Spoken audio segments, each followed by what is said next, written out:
আমার ট্রেনে অনেক ভিড় ছিল, আমার ব্যাগ থেকে মনে হয় টাকা কেউ চুরি করে নিয়ে গেছে। আমি জলদি করে চলে যাই। Thank you so much. আচ্ছা আপনার নাম্বারটা দিন না, আমি টাকা পাঠিয়ে দিই। কোনো প্রয়োজন নেই, বাই। মহিলার প্রেমে পড়ে গেলেন তখন বুঝতে পারিনি যে আমি ভুলে গেছি।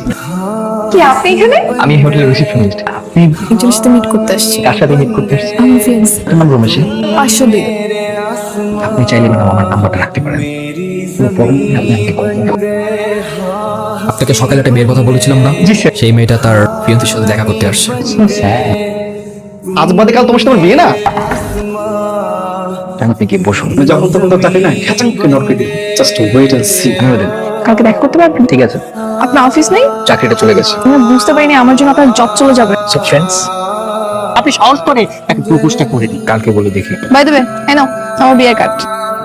কি খুশি হওনি? কংগ্রেচুলেশন। ফ্রি হিট বলে আউট হয়ে গেল। By bad lakh.